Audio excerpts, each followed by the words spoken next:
الوالد الله يحفظه ويطول عمره والمسلمين اجمعين يسلم عليكم. الله يسلمك وياه. وبمناسبة اليوم الوطني قال لي قصة معه هو شخصيا قبل تقريبا يمكن 50 سنة أو 52 سنة. يقول لما تولى الملك فيصل رحمه الله الحكم، يقول جاء وفد قبيلة شهران للمبايعة كما هو الحال مع القبائل كلهم، وكان والدي حفظه الله من ضمن الوفد المشارك بقيادة الشيخ بن مشيط رحمه الله، ونعم شيخ الشمل استاهلوا.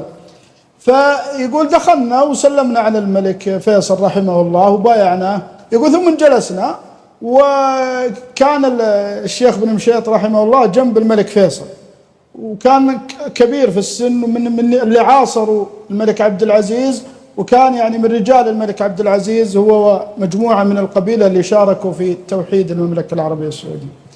فيقول كان يعني فرحان بالملك ويسولف معه، فقال يعني وشلونكم وش اخباركم؟ اخذ العلوم ثم قال متى مشيتوا من الخميس؟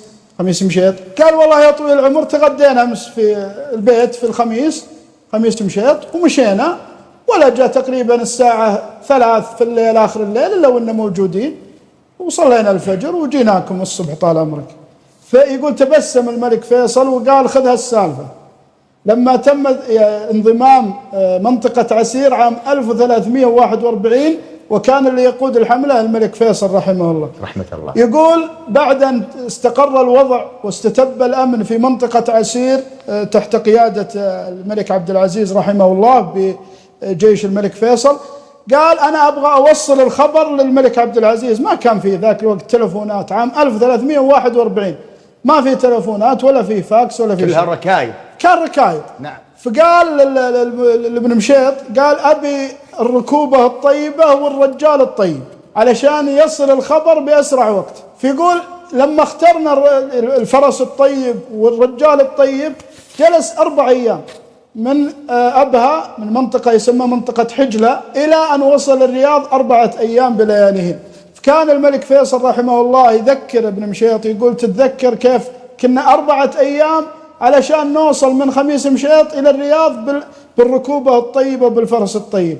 أنتم الآن مشيتوا أمس من خميس مشيط ولا مشيتوا إلا في الرياض، هذا قبل 50 سنة. الآن ولله الحمد خلال ساعة واحدة أو ساعة ونصف بالطيارة من مطار أبها إلى مطار الرياض، ومن مطار القريات إلى مطار الرياض في خلال ساعة ساعة ونصف. فالوالد حفظه الله بما أنه معاصر لهذه الحادثة دائما يحثنا ويوصي الشباب ويقول شوفوا النعمة اللي انتم فيها الآن، كيف تغير الوضع وكيف أصبح